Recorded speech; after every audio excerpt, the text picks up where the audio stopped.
Good morning. Good morning. Awaken, you who sleep. Rise from the dead, and the Christ will bring you light. These are words from Paul in the letter to the Ephesians, a congregation in Ephesus. And I think they are very proper for our contemplations today because it is Sunday morning. And I know that all of you have a choice. You could have stayed home today rather than coming here and exercising your spiritual muscles. So I am very grateful that you are here today to do that, because it's always a pleasure to be with you. Thank you so much for the kind invitation.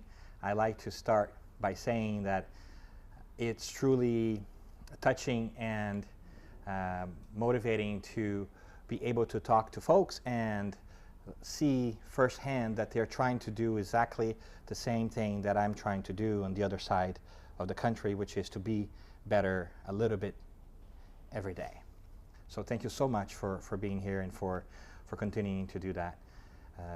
Today I would love to chat with you a little bit about our road to Damascus, about Paul's journey to Damascus and how that may be symbolic to our own lives today.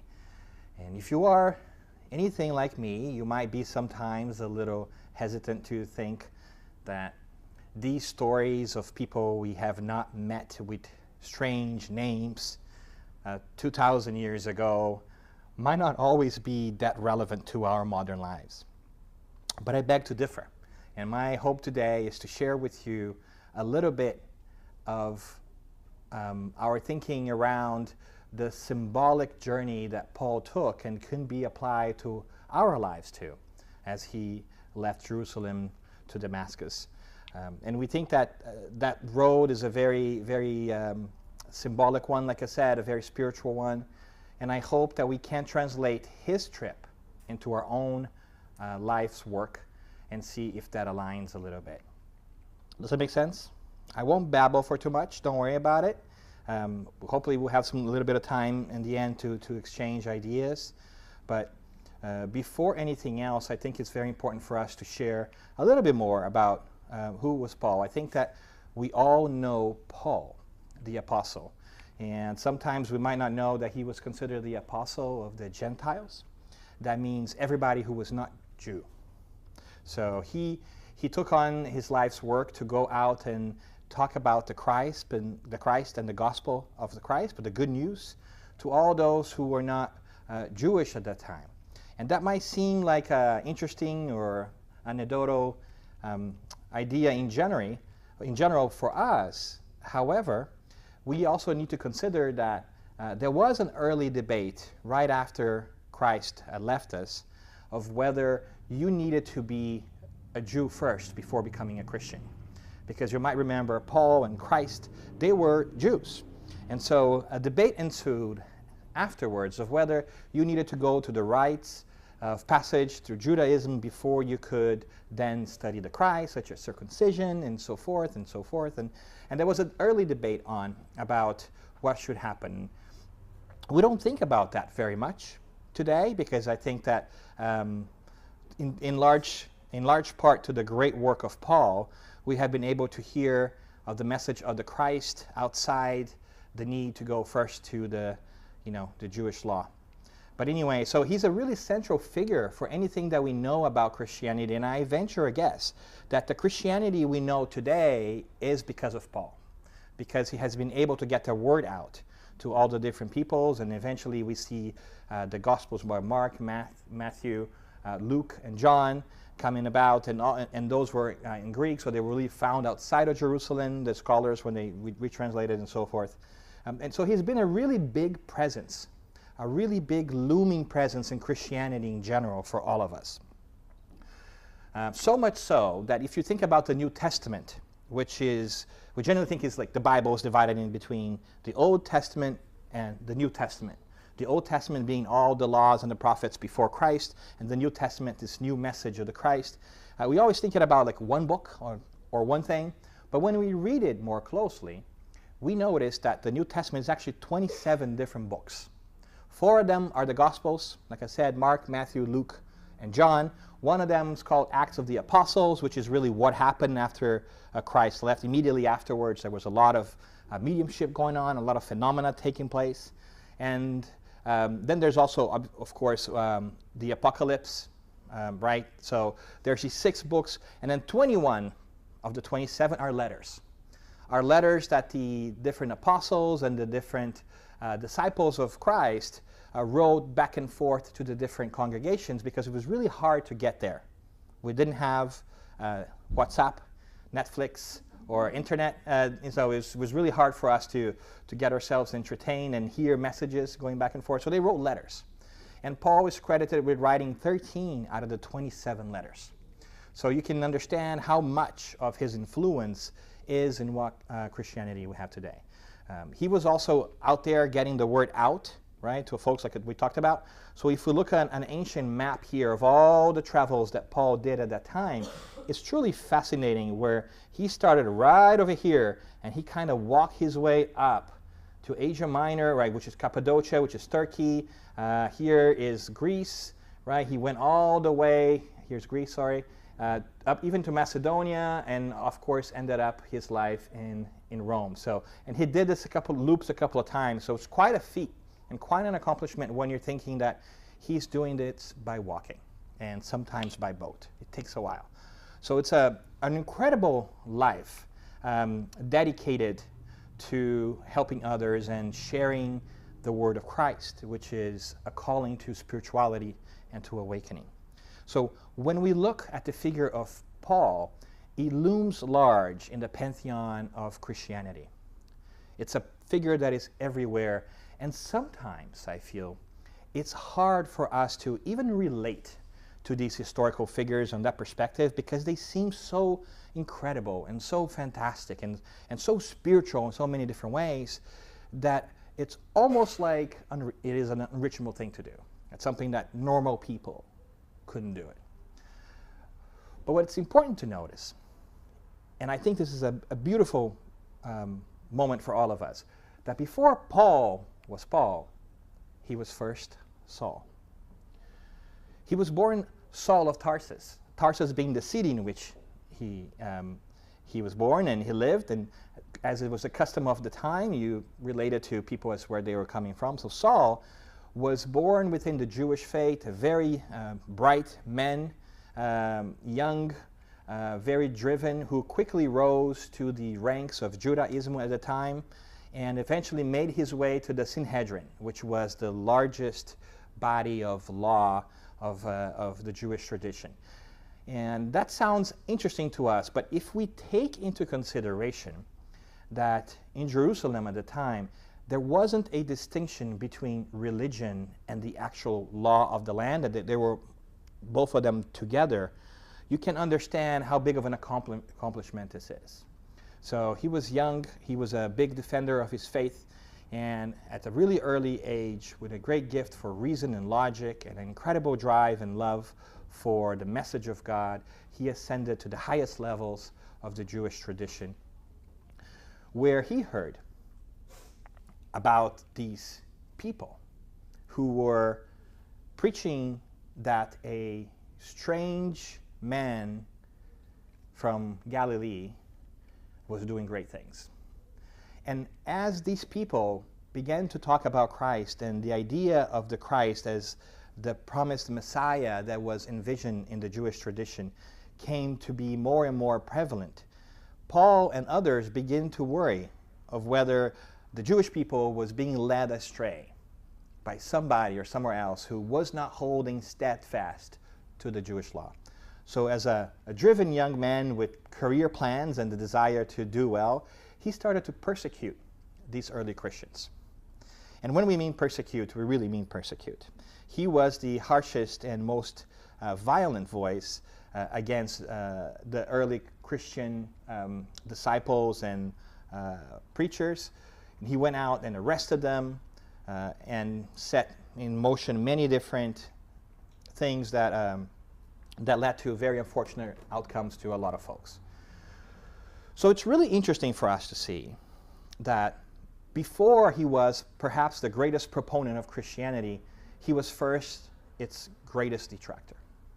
And that transformation is a really incredible one. It's a complete 180, a turnaround in what his life was like to what it became. Where in the beginning he was driven by fame and a great love for the laws and the institutions of the time, by the time that he leaves his physical body, he's completely devoted to the idea of spirituality, Christ, and no longer places material fame and need above his need for personal and fulfillment. So that transformation in itself is an incredible one that should inspire us. But what I think is more marked about his existence, and perhaps more interesting to us, is how it came about, because it was also an exceptional one. You see, to tell you a little bit about that, I'm going to ask for your indulgence to just tell you very poorly about his actual trip from Jerusalem to Damascus as interpreted by my ideas on what we read in this amazing book, Paul and Stephen, that if you haven't had a chance to read, I highly recommend it. It's this thick, but it's this worth it. And it's an incredible book. And what we find in this book, written by the Spirit Emmanuel as he recounts the story of Paul, is that as Paul had ascended up, he was a very dedicated man. He fell in love with this wonderful, sweet soul, Abigail. And as he was driven to do everything that he wanted in his professional and religious life, she seemed to be his rock, and they were really getting ready to marry. What we don't know, or what he didn't know, is that she had been estranged from her brother. And she longed to find her brother, and actually asked for his help to find her brother, because her brother, she says, would really like Paul, because they were both devoted to God in the most sublime way. Fast forward many different incidents, and we find that her brother has actually, for a myriad of events, converted into Christianity and has become one of its greatest earliest proponents. And his Christian name becomes Stephen. And it turns out that unknowingly, Paul begins to persecute the early Christians in Jerusalem, whose one of the greatest proponents is Stephen. By a turn of events, he actually orders the stoning of Stephen without knowing that it was his loved wife's brother, which they find out after he has been stoned and before he passes. At that moment in time, taken by all of that and thinking that he could not be associated with a woman whose brother was Christian, he breaks off his engagement even though he dearly loves her, because his ego gets in the way. And goes into severely persecuting the Christians again. And as time goes on, eventually he goes back and tries to make amends with her and finds out that she's dying. And before that she passes away, she tells him that she too has converted to Christianity. And that is a stab in his back as well. And he's split between, how can that be, the woman that I love, converting to this awful cult, which they really thought Christianity was. Was it not enough that I killed her brother? He's already conflicted about that. He was an early Christian, and she has transformed into a Christian as well. And he's told that a kind man would visit her, and his name was Ananias. And because of that, she converted. So now he's angry about this guy too. And so he feels that he's going to channel all his pain and his frustration into persecuting this guy. And so he leaves. He leaves Jerusalem and goes to Damascus for that reason, and that's what really interests us. As he's leaving Jerusalem to the road to Damascus, you might remember there were no cars at the time.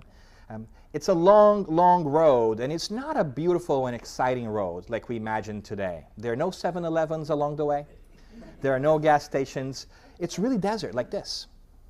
This is an actual shot of that area. So as he leaves into this trip, which is made possible by the Sanhedrin, because he asks permission to formally go to Damascus, where he has heard that man Ananias is now at. He asks for the permission to go there and persecute that man, and they acquiesce, and they let him also take 3 more people with him. Demetrius, Jonas, and Jacob.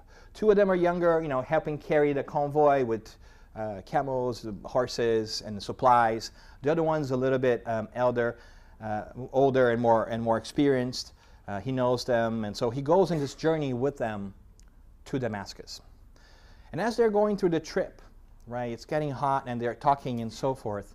At one point in time, he starts to feel dizzy, and to the point that he feels like a curtain is kind of opening, and things are feeling a little shimmery, and he feels dizzy. He falls off his horse onto the ground. And as he's trying to get his bearings, he sees the presence of this incredible light that comes to him. And it's something overwhelming which he has not yet seen. And he realizes it is Christ that has come to him. And the Christ comes to him and asks him, "Saul, Saul, why do you persecute me?"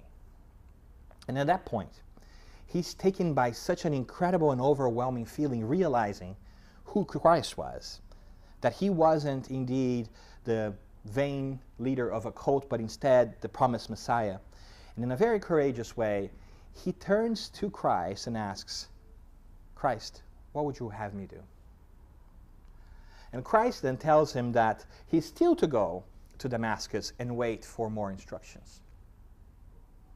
He comes back to his senses and realizes that his friends around him have not been part to this phenomena. And they think that he has gone mad, that maybe he has so much sun in his head from the road in the desert, that he's not feeling well, as it often happens to those who travel those lands. And worried as they are, they say, well, let's get him back to Jerusalem. Let's make sure that he gets to the doctor. But Paul, in a moment of great spiritual presence, says, no, I have to go to Damascus. So the three of them are, how do we do this with the boss? Should we take him back? Should we go forward? So the two young ones, Demetrius and Jacob, decide to make their way back to Jerusalem and let them know what has happened, and that the greater exponent of Judaism at the time wants to go to Damascus because he has seen the Christ and he has converted to Christianity. Big deal. The wiser companion, understanding that Paul won't budge and caring for Paul, decides to take him to Damascus and make sure he gets there, because there's a kicker here. Paul was also blind. After he has the vision, he can no longer see. So imagine a wandering man walking through the desert. That's not going to go very well. So afraid for his life, he goes to Damascus. And as he gets to Damascus, they try to find a friend of Paul that would take him in. And as he's telling his friends about what happened, of his vision of the Christ and how he's really taken by them, they shut his doors on him, because they weren't really his friends to begin with. They were friends, but in a professional manner. And they're worried that his new views on life are going to affect their standing in the community, so they don't want anything to do with them. So what it turns out is they end up putting him on his friend Jonah puts him on a little bed and breakfast, right, basically, which was what you had at the time. No Hiltons, no Marriotts, right? Puts you in there, pays a little bit for that, and calls for a doctor and all that good stuff. But now his friend is also starting to get a little worried, because, oh my goodness, I am now with Paul, who's telling people that he really likes the Christ. And so he likes his friend, but at the same time, he had nothing to do. I don't want anything to do with this. Paul understands this and asks him to go and lets him go. So Paul is left by himself, blind, in a Motel 6 in Damascus, waiting for somebody to come and help him. He doesn't know what that is, and he's got no money. A difficult situation to be in. Guess who shows up a day or two later to help him? Ananias, the very man he was persecuting, who himself had an encounter with the Christ, who told him that he should go to that place and heal Saul at the time. Can you imagine the conversation, too, by Ananias and the Christ? I can imagine saying, Christ appears, Ananias taken by devout feelings of glory and everything else, and Christ says, go to that place, find Saul and heal him. And he might be like, Lord, are you sure we're talking about the same guy here? Is this the guy that's been going around and having people killed? do you really want me to go there and do this? And he does. And so you can see the faith and the belief that Ananias had to go there. He goes to Saul, finds him there, talks to him, prays to him, and as he's basically giving him passes, it is, as you know the story, as if scales fall from Paul's eye and he sees again. And Paul is even more sure of what's happening. He decided he's going to now tell people about his Christian faith. And the rest is, proverbially, history. We all know now. He goes around throughout the world, does those letters and all those walkings and so forth. But why is that important? Why does the story of a man who apparently got blind and encountered with a Christ on the road to Damascus really mean to us today? What can we really take away from that? Are we expected to go to Damascus and get blind as we follow up our horse or a camel and wait for a guy in a Motel 6 to come heal us? No. But there is some meaning and some purpose that we can take while we live in this world of doubt that oftentimes we find ourselves in. And that's what I hope that we can reflect on. I have 7 items for our reflection. We're going to go through them quickly. There's a lot more symbolism to this, but I picked 7 because I think that it's a nice round number, right? Nobody ever picks 6 or 8 things to talk about, right? So there's always odd numbers for some reason. So should I do 3? No, 3 is too little. 5 is not. 7 is cool. 7 feels like mystical a little bit. People might pay attention because about that time I would have bored them with a story they already read. So I'm like, let's go with 7. So thanks for putting up with me as I go with 7. So let's do that. As we find our way there, I think that what's really symbolic of Paul's trip to Damascus, that he was in a group, but he was alone.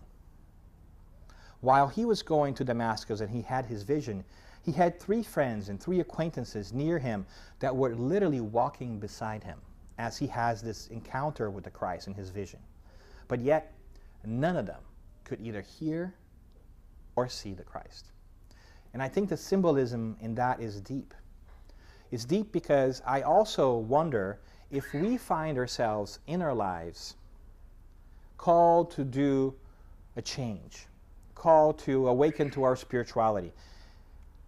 And we find ourselves amidst a group, be it our family, be it our friends, but not everybody receives that call at the same time. So even though you have friends and families that are with you, you oftentimes will feel alone when it is time for you to face an important change in your life. And when that happens, we ought not to feel abandoned, but instead understand that the calling is personal. It is for us and not for a group of people at the same time. What other people do or do not do is something that's beyond our control. It is for us to decide and understand that we need to go through that process. And that is a really hard truth. Because when you are with people you love, you want them to like the things you do. You want them to have the best that there is. But they don't always see it like you do. And it's okay. And we must also understand by the same example that some of those people, when we are called to do a change in our lives, might temporarily leave us to go back. Few of them might come to us to where we want to go. And that's something that we too must internalize and be okay with. Because we cannot force anybody else to change. We just can operate the changes in our own hearts. So I think that is a beautiful awareness that it's a really hard one. But we say this so that you don't feel like you're the only one going through that when it happens to you. It happens to everybody. And everybody must act on it. So that's one beautiful symbolism that we see from Paul's trip. If we continue our road to Damascus, we will see that the second symbolism here is that he has a destabilizing meeting with the Christ. We oftentimes think that when we make this decision or when we are prepared to do this big change, there will be angels playing in the background, the skies will open, the sun will go down, the angels will come, harps will be playing, and it will be a beautiful moment where we will have so much clarity and certainty that we will know for sure that that's the change we ought to do. But you see from Paul's example that he actually met the Christ when he was least expecting. And it's such a shock to his system that he literally falls off the horse. And he doesn't know what's happening.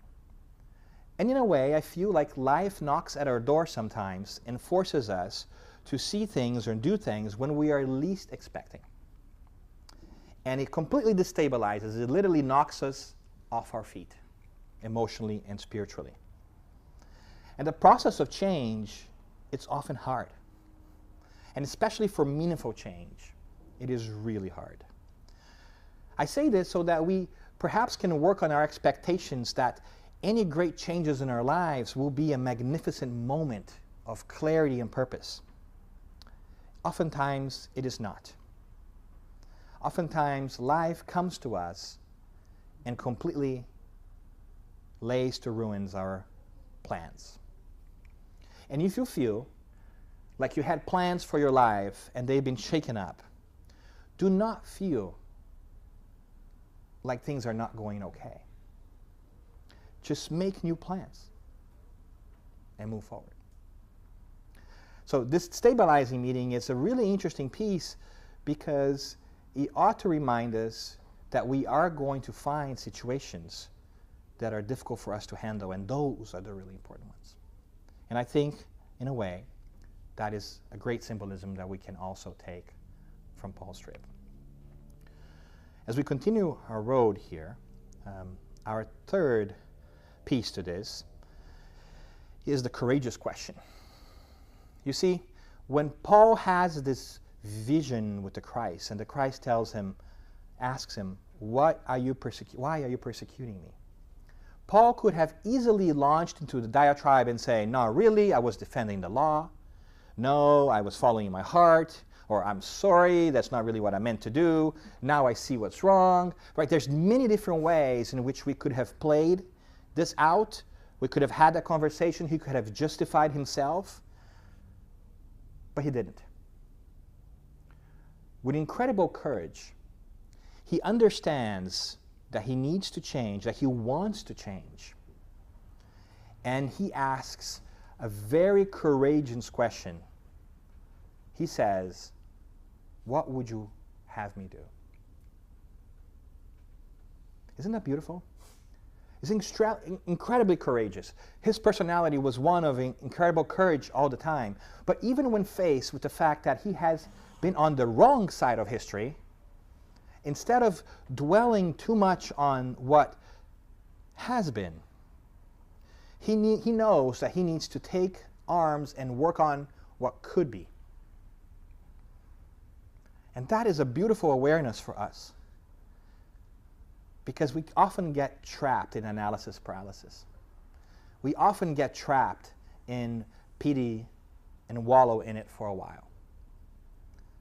The example of Paul is that we shouldn't really do that. We should try to find meaning when these situations come to us and ask for guidance, because we can have it. And he gets an answer. Go to Damascus. He's not sure why, but he gets a partial answer. And in life, oftentimes, we're also not going to get a full answer of what is it that we're going to do. We've maybe been spoiled by our GPSs, where we put the final destinations and we get a whole turn-by-turn plan on how we need to get there. But life oftentimes is not like that. Life oftentimes is waypoint navigation. It is go to the next street and make a right. And when you get there, you get more directions. You figure it out where do you go next. So it's also important for us to take it from our shoulders if it's heavy. The idea that we ought to have everything known and figured out. We don't. We just have to have the direction, the general direction of where we want to go. The rest, we can figure it out on our way, as Paul did. And that is, I think, the third symbolism that we can easily expand more, but just want to make sure that we run through them. And as we go on our road to Damascus, the fourth symbolic moment here is his temporary blindness. After he sees the Christ, he doesn't attain spiritual wisdom. He's shaken up to his core, and he cannot see anymore. He cannot see where he's going on the road. How emblematic of us when we are hit hard by a change in our lives. We may not lose our physical sight, but we are often disoriented. We don't know where to go next.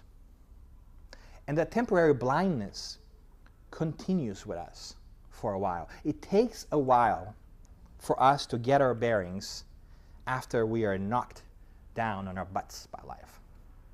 And that's okay. And that also is, in a way, reassuring if you are going through a tough time. Because you don't always, again, have to have it all figured out. You can understand that for a moment, you might struggle knowing what to do.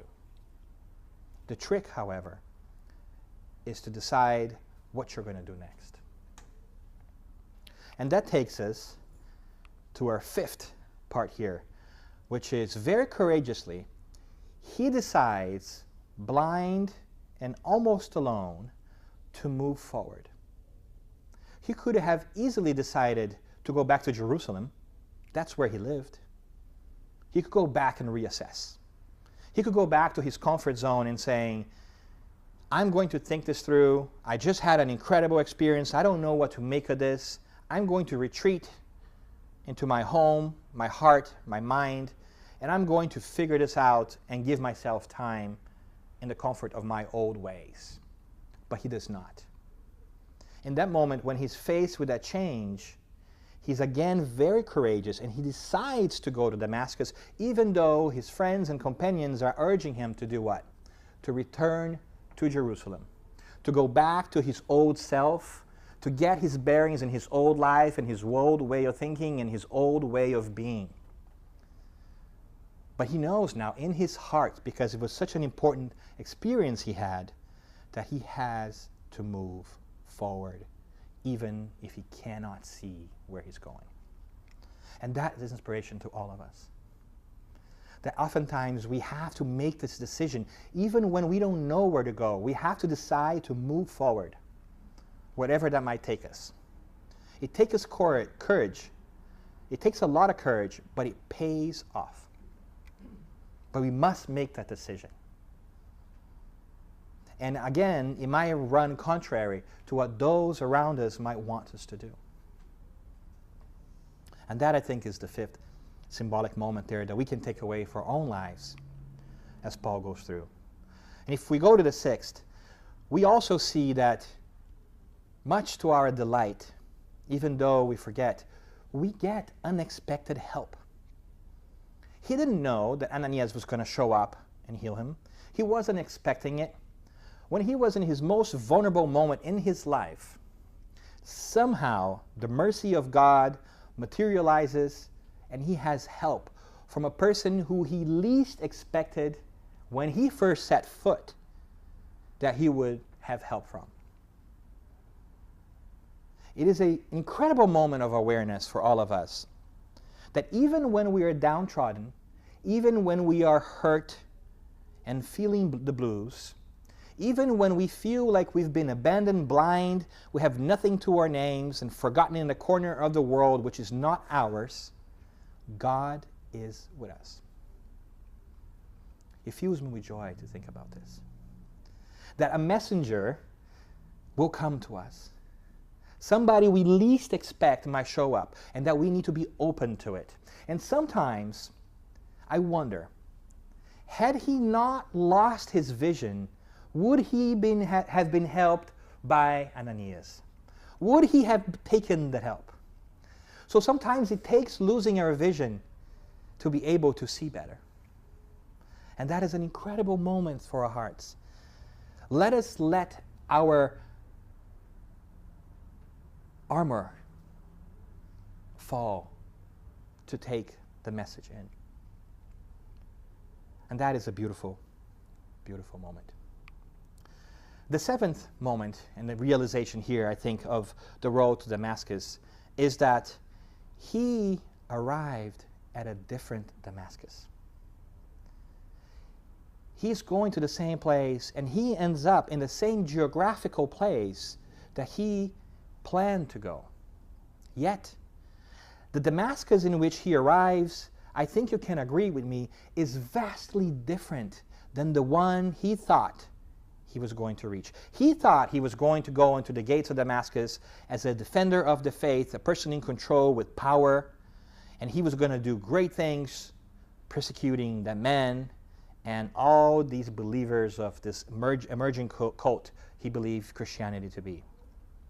It's the same place. But because his mindset has changed, because his spiritual view has changed, the Damascus that he arrives in, although it is the same city, holds a vastly different meaning to his heart. He arrives not as the champion of the Sanhedrin, but instead as a wandering, abandoned, blind man with nothing to his name, who actually needs to receive help from strangers because his friends won't take him in. So I wonder if the symbolism of Damascus to us is also a really important one.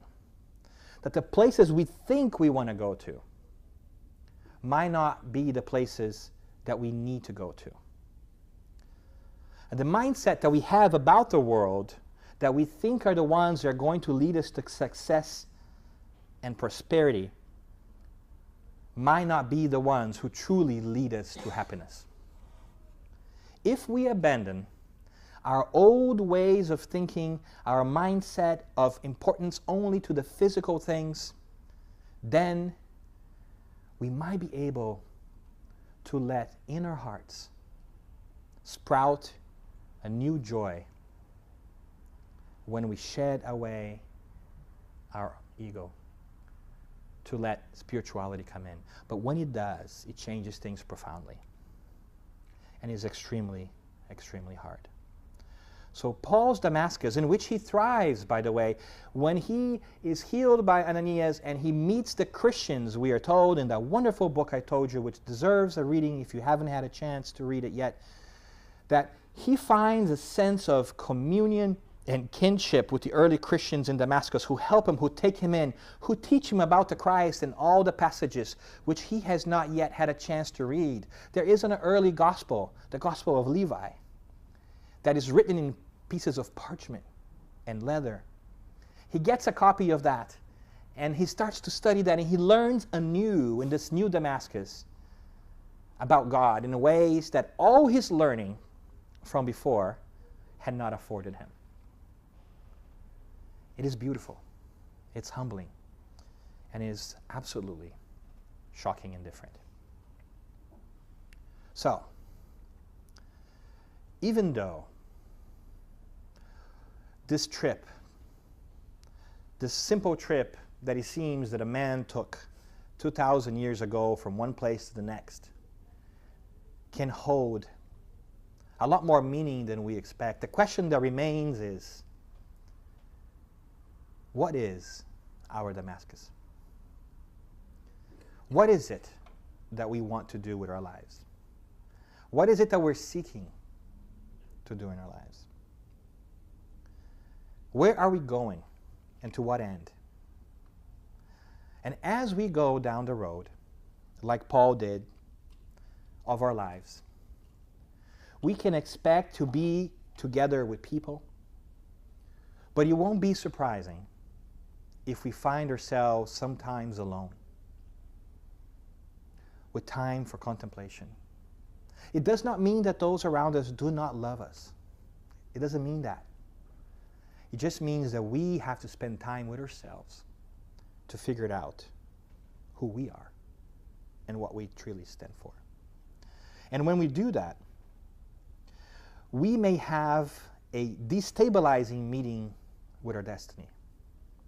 One that requires us to change fundamentally everything about us, and more importantly, the way we think about life. One with different priorities. Have we been called to that? Have we been met with the idea of spirituality and the need to change some perspectives on our minds so that we can find the happiness that we want?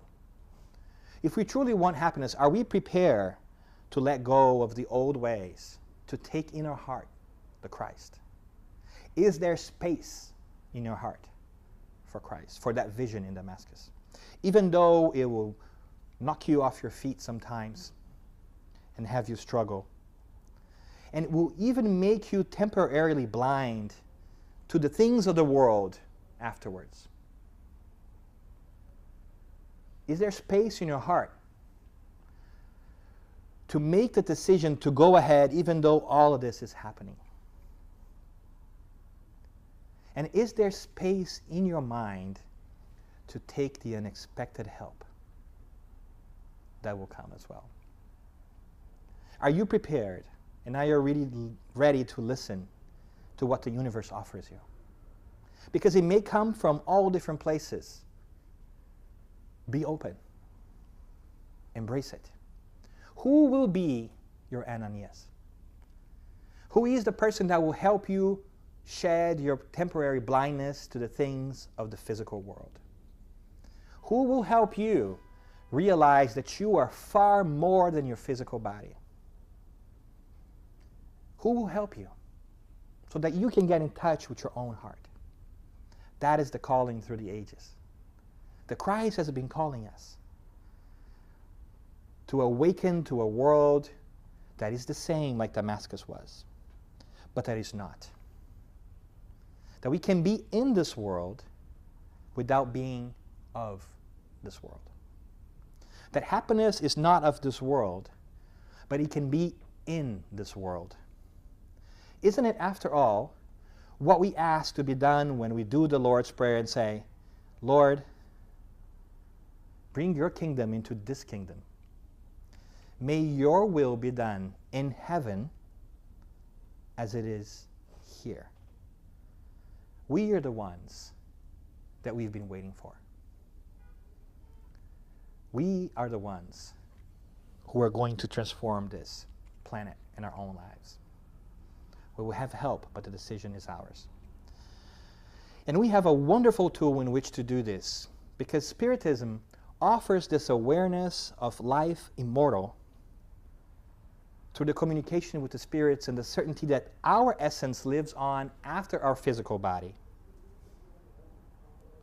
so that we may be assured of the example that Christ set for us 2,000 years ago when he was killed, but he came back to life.